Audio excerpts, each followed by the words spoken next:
That's the guy that I knew, that I met, that I didn't find out until a few months before he died, that really almost the entire time that I'd known him, he'd been HIV positive, and he hadn't told anybody. He hadn't let anybody know.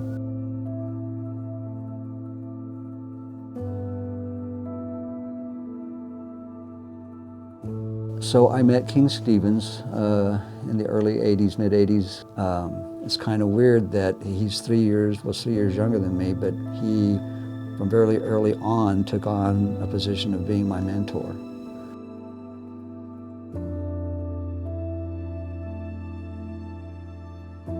Over the next year or so, as it turns out, we would meet and he would say, you know, how's it going? And I would say, you know, well, it's pretty challenging. And I think probably sometime right after Christmas in '95, I said, I gotta be really honest with you, dude. I said, I think I've really messed up and I think I really shouldn't be doing this. And I'm looking for another job. And he goes, no, man, you need to stay. You need to keep doing this. We continued to meet. In June of '95, and we sat down at a table, sat across from me, we started eating our lunch, chit chat, and then all of a sudden he goes, he literally grabs my hand and he goes, there's something I need to tell you. And I literally thought I was going to throw up because just of the way that he said it, I had this horrible feeling that I knew what he was getting ready to say, and he in fact said, I'm HIV positive, I have full-blown AIDS. Initially, I started responding from the place that I was as a social worker dealing with people who were dealing with HIV. I said, well, what meds are you taking? How long have you been taking the meds? What do your last numbers look like? And he would answer those things, and then at some point I said, here's the thing, dude, I don't understand this. We have been such good friends for the last 10 years. Why are you just now telling me this? And he said, I knew if I told anybody that I had this shit that I would no longer be treated as a human being.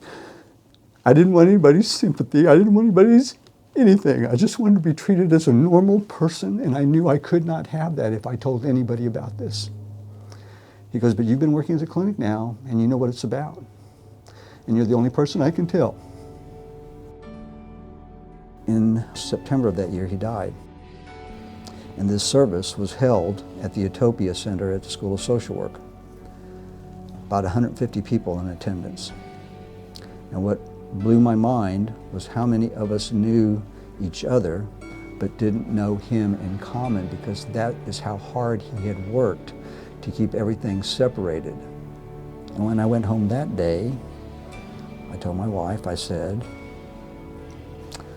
I'm not looking for another job anymore. What I get now, what I understand now, is that I have to stay there, and I have to make goddamn sure that every person that comes through the intake process with me knows that they don't have to carry this shit by themselves, that there are people here who will touch them, who will treat them as normal human beings, who will want to take care of them and not shun them or make them feel like something less than the human beings that they are. And so when people ask me, why have you been here for 25 years? That's why I started by showing you these things.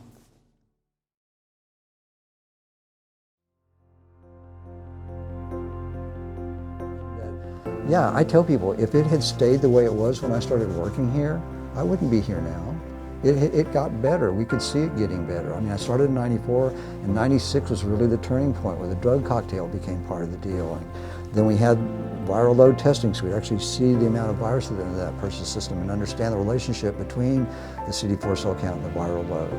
The cool thing about today's reality is that there are a number of treatments that are available that are one pill, that have 3 medications in that one pill. I think when I started working here, the difference between a person with HIV and a person who did not have HIV's lifespan was something like 32 years. Today it's about 1.5 years. And so I tell people, if you take your medications the way the doctor is going to ask you to take them, you can expect to live within a year or two of that same lifespan if you take your medications correctly.